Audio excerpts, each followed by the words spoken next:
Baba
Ram हरे राम कृष्ण हरे राम हरे राम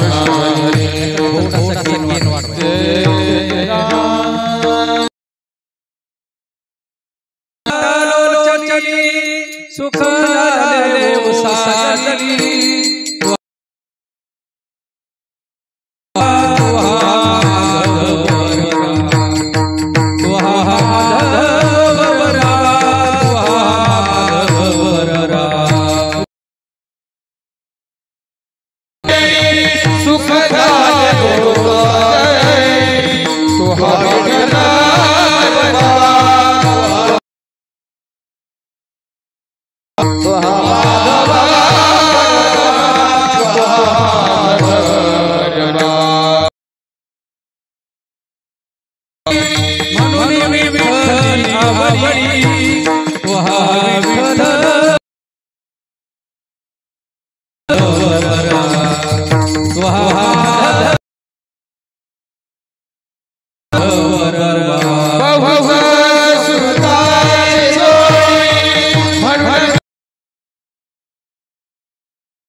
संताचे पायी हा माझा विश्वास संताचे पायी हा माझा विश्वास सर्व भागास तालुक्याचा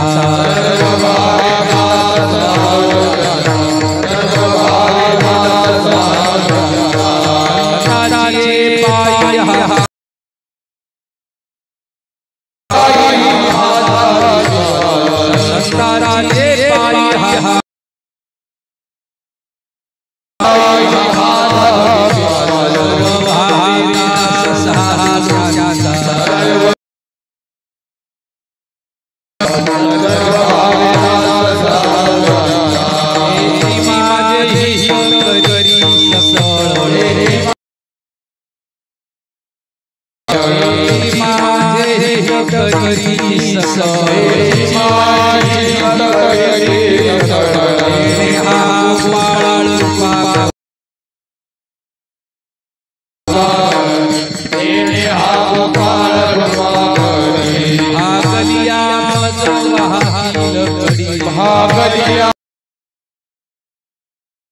भागलिया मज वाहिल घडी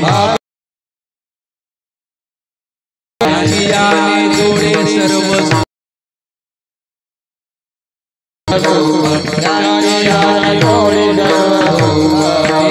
माझे हित करी सकळ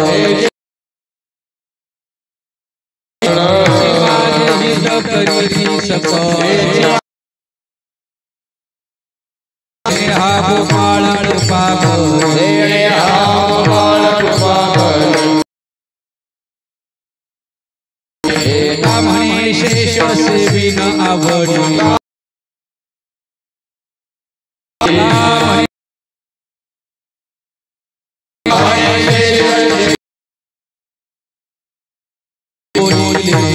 वचना बोली बोली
सर्व भावेदास सर्व भावेदास सर्व भावेदास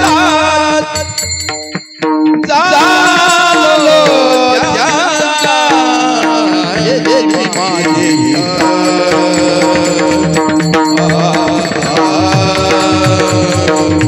ये देवी माझे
संताचे पायी हा माझा विश्वास, सर्व भावे दास झालो त्यांचा, तेची माझे हित करीती सकळ, जेने हा गोपाळ कृपा करी।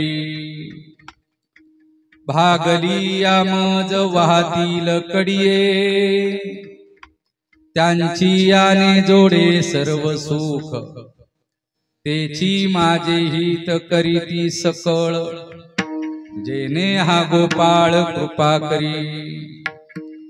तुका म्हणे शेष सेविन आवडी, तुका म्हणे शेष सेविन आवडी, वचन मोडी बोलिले ते, तेची माझे हित करीती सकळ, जेने हा गोपाळ पाकरी ढाला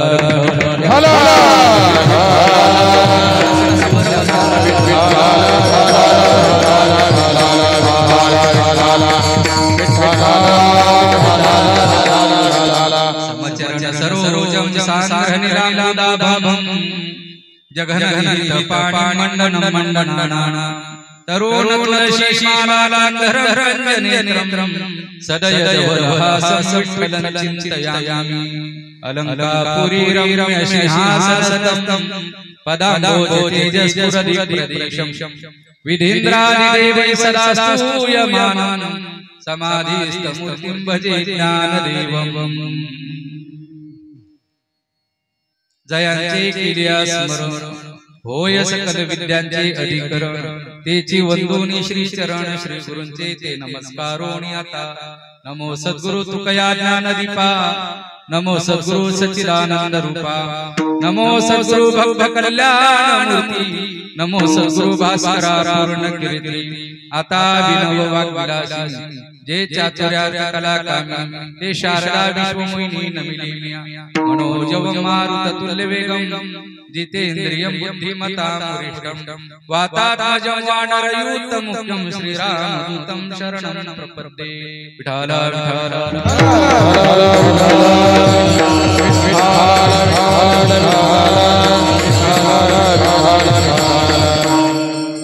संताची पायी हा माझा विश्वास सर्व भावेदास झालो त्यांचा तेची माझे हित करीती सकळ जेने हा गोपाळ कृपा करी चिंतना करता निवडलेला अभंग देहू निवासी संत श्रेष्ठ जगद्गुरु श्रीमंत भगवान श्री तुकोबाराय यांचा 4 चरणाचा संत पर प्रकरणातील आहे।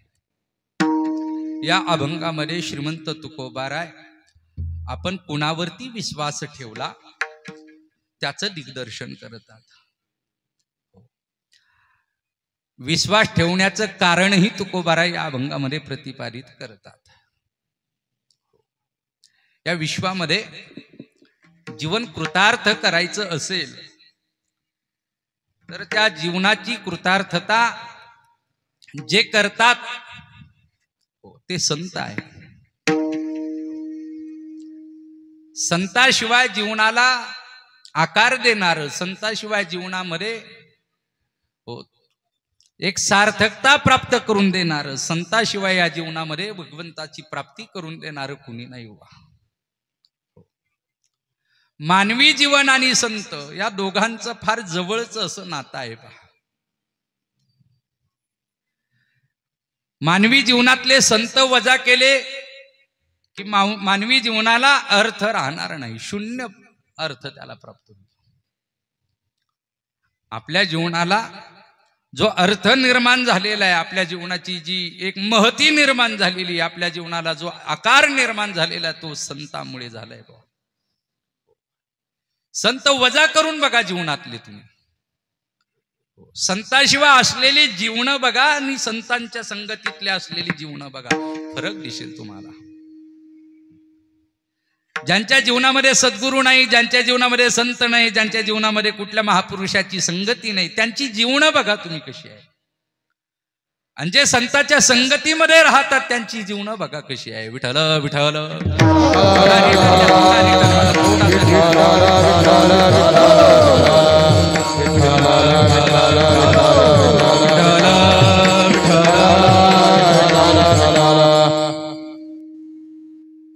मनुष्य जीवन एकदा मिळालं, प्राप्त झालेला हा नरदेह, त्या नरदेहाचं कळालेली किंमत आणि मग त्या नरदेहाला योग्य संगतीमध्ये नेणं, हा पुरुषार्थ आहे।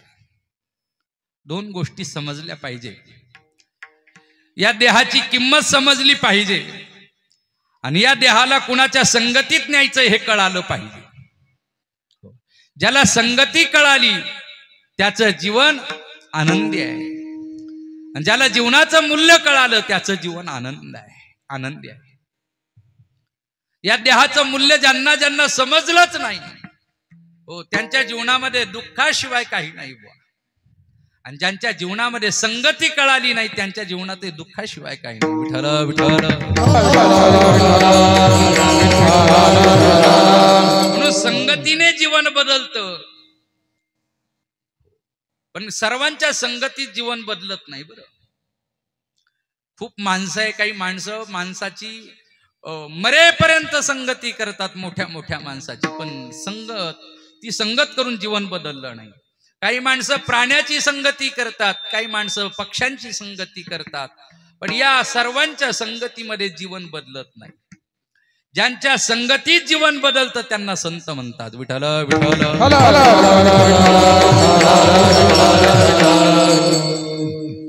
महाराज, कितीही अधम दर्जाचं जीवन असू द्या, कितीही निकृष्ट दर्जाचं जीवन असू द्या, कितीही निंदनीय जीवन असू द्या, कितीही पापाचरण करणारं जीवन असू द्या, बारकाईने ऐका, पण ही माणसं ज्या वेळेला संताच्या संगतीत जातात, संताचा संग त्यांना मिळतो, त्यावेळेला त्यांचं जीवन बदललेलं असतं. महाराज, परिवर्तन झालेलं असतं. पहा, संताच्या संगतीत गेला आणि माणूस बदललाच नाही असं उदाहरण नाही. बरं का. विठ्ठल विठ्ठल.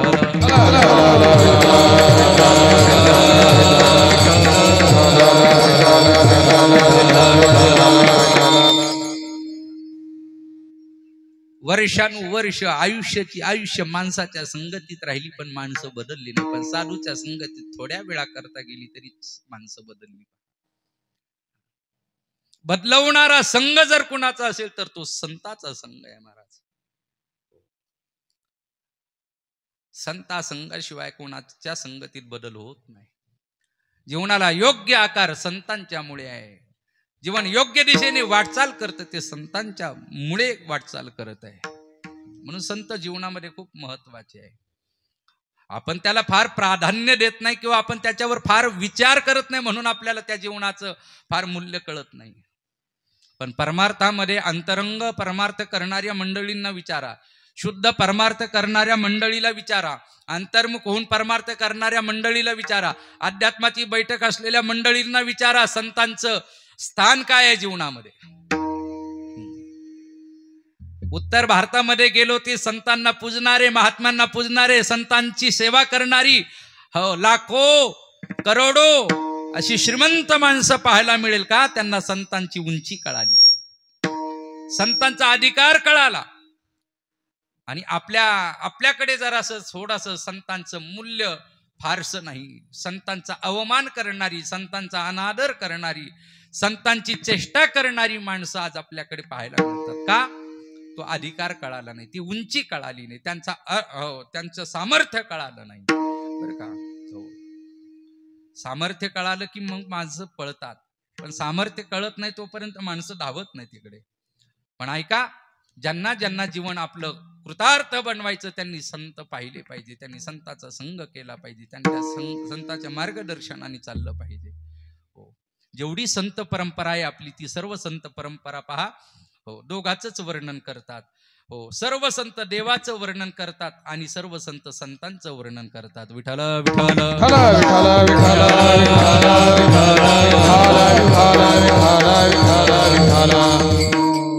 मानवी जीवनामध्ये संत महत्वाचे आहे. जसं श्वासाशिवाय जीवन नाही, प्राणाशिवाय जीवन नाही, तसं संताशिवाय पारमार्थिक जीवन नाही. परमार्थ हा आपल्या स्वमार्गाने करण्याचा नव्हे बर का. आपल्याला वाटेल तसा करायचा, वाटेल तेव्हा करायचा, वाटेल तिथे करायचा नाही नाही नाही. परमार्थाला एक चाकोरी आहे, परमार्थाला एक दिशा आहे, परमार्थाला एक मर्यादा आहे, परमार्थाला एक नियमावली आहे, परमार्थाला आचारसंहिता आहे. विठ्ठल विठ्ठल.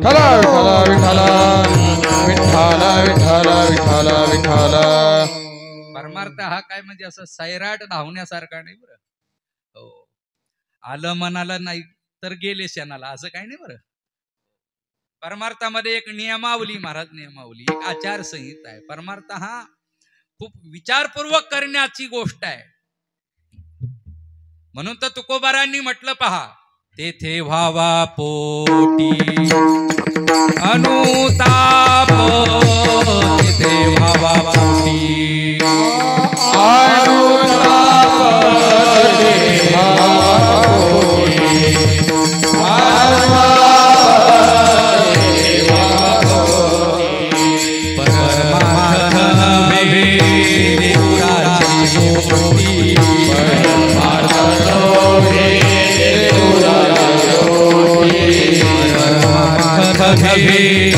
लेकराची गोष्टी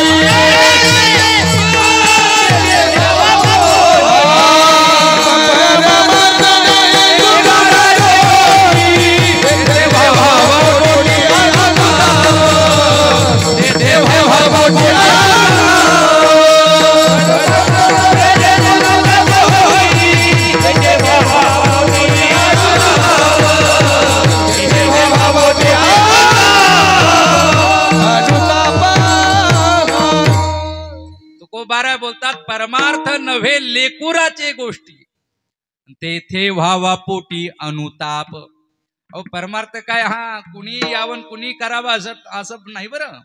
परमार्थाला नियमावली आहे, परमार्थाला काही आचारसंहिता आहे. परमार्थात येत असताना मार्गदर्शन हवंय, परमार्थ करत असताना योग्य दिशा देणारे संत हवंय, परमार्थ करत असताना संताचा संघ हवंय. परमार्थ हा आपल्या मार्गाने आपल्याला वाटेल तसा करता येत नाही बुवा, आणि केला तरी महाराज म्हणतात हो तो तेथेची मुकला. मनोमार्गे गेला तो तेथेची मुकला. आपल्या मार्गाने जर गेलं, आपल्या मनाच्या मार्गाने निघालं, आपलं कसं आहे बरं का, आपल्याला वाटेल तेव्हा उठायचं, वाटेल तेव्हा जेवायचं, वाटेल तेव्हा झोपायचं, वाटेल तेव्हा आपल्या मनाला आलं तर आपण काहीतरी परमार्थाचं साधन करत असतो, एरवी करत नाही. पण परमार्थ हा मनाच्या मार्गाने करायचा नाही बरं. परमार्थ करता हो संतांचा मार्ग मार्ग दावून गेले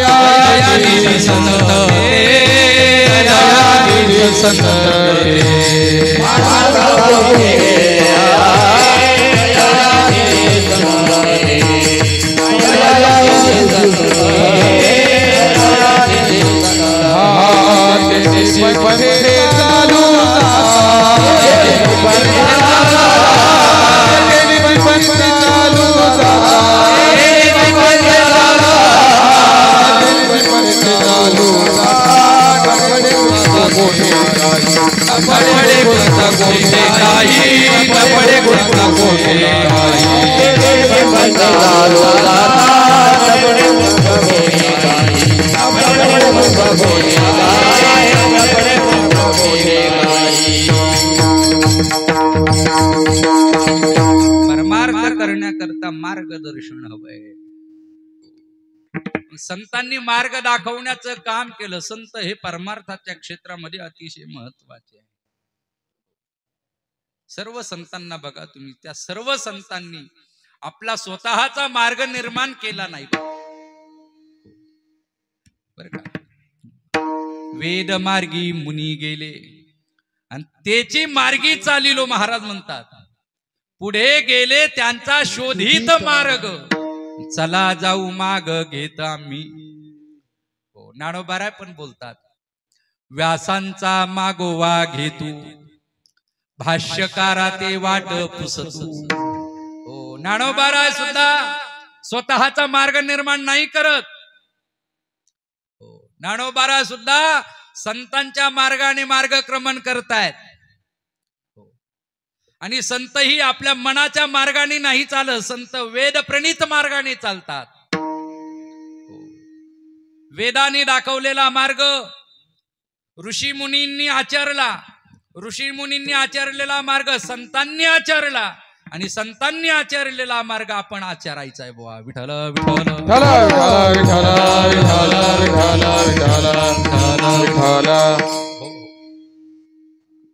म्हणून परमार्थ करणाऱ्यांनी जाणीवपूर्वक जरा याचं चिंतन केलं पाहिजे. प्रपंचामध्ये संसारामध्ये तुम्ही कसाही संसार केला, कसाही प्रपंच केला तर त्याचं फळ निश्चित आहे, ठरलेलं आहे.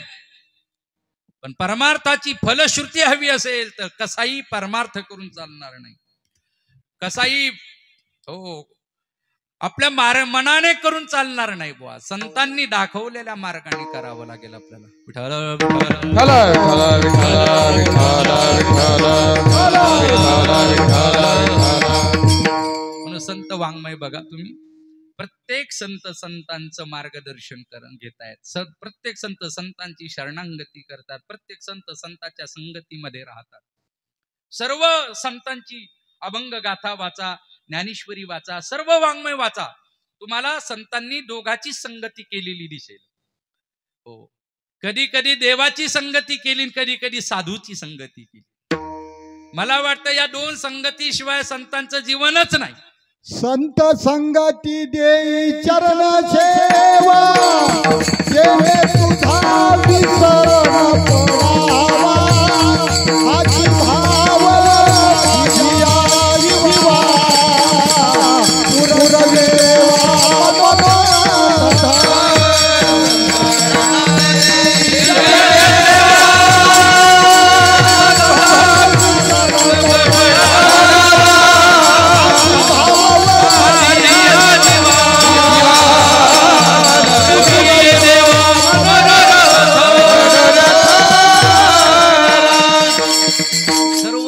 देवाची संगती करतात, संताची संगती करतात.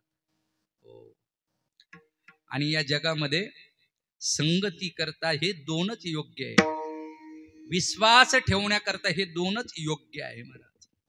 हो, देवावरती विश्वास ठेवला पाहिजे, नाहीतर साधूवरती विश्वास ठेवला पाहिजे. वाक्य पुन्हा ऐका. हो, विश्वास ठेवण्याकरता दोघच जण योग्य, आणि संगती करण्याकरता सुद्धा दोघच जण योग्य.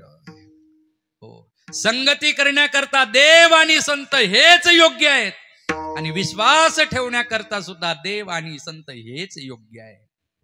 हो, विश्वास ठेवायचा असेल तर फक्त देवावर ठेवा. हो, आणि विश्वास ठेवायचा असेल तर फक्त संतावरती ठेवा. पण संतावर विश्वास ठेवण्याकरता संत कळणं पण गरजेचं आहे. विठ्ठल विठ्ठल साधू कळालाच नाही आणि साधू म्हणून विश्वास ठेवला तर मग अधपतनाशिवाय पर्याय नाही बुवा. कारण साधू लवकर कळत नाही, संत लवकर कळत नाही, संत हयातीत कळत नाही. संत कळण्याकरता तेवढी उंची लागते बुवा. तरीच महिमान येईल कळो, तरीच महिमान येईल कळो, तरीच महिमान येईल कळो, तरीच महिमान.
कळण्याकरता, साधू कळण्याकरता अगोदर त्या अवस्थेला जावं लागेल. तुका मनी अंगी व्हावे ते आपण, तरीच महिमा न येईल कळो. महाराज म्हणतात तो महिमा, संतांचा महिमा, संत त्याच दिवशी कळतील जेव्हा आपण संत अवस्थेला प्राप्त हो. सांगू, सध्या हल्ली माणसं आपल्या फुटपट्टीने साधूचं माप घेतात. हो, आपल्या नजरेने साधूला पाहतात, आपल्या बुद्धीने साधूची उंची मोजतात. नाही बाप, अरे साधूला पाहण्याकरता साधुत्वाची दृष्टी लागेल. साधूची उंची मोजण्याकरता साधू होऊन ती उंची मोजावी लागेल. हो, साधूला पाहण्याकरता साधूची दृष्टी लागेल, नाही का? ज्ञानोबा बोलतात, एखाद्याला कावीळ झालेली आहे, कावीळ, आणि काविळीने त्याचे डोळे पिवळे झालेले, पिवळे. मग त्या कावीळ झालेल्या आणि पिवळे डोळे असलेल्या माणसाला सर्व पांढरे शुभ्र पदार्थ सुद्धा पिवळे दिसायला लागतात महाराज. हो, पिवळे दिसायला लागतात. चंद्राकडे जरी पाहिलं तरी तो म्हणतो चंद्र पिवळा आहे, नाही का?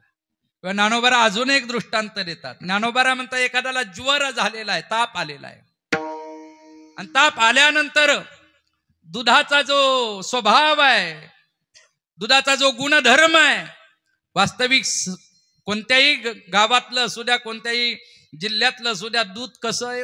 गोड आहे, गोड. दुधाची चव कशी आहे? गोड आहे. पण ज्याला ताप आलेला आहे त्याला जर दूध दिलं पिण्याकरता तर ते त्या दुधाला कडू म्हणतं, कडू, नाही का? नवज्वरे विटाळले मुख, ते दुधाशी म्हणे कडू वीख.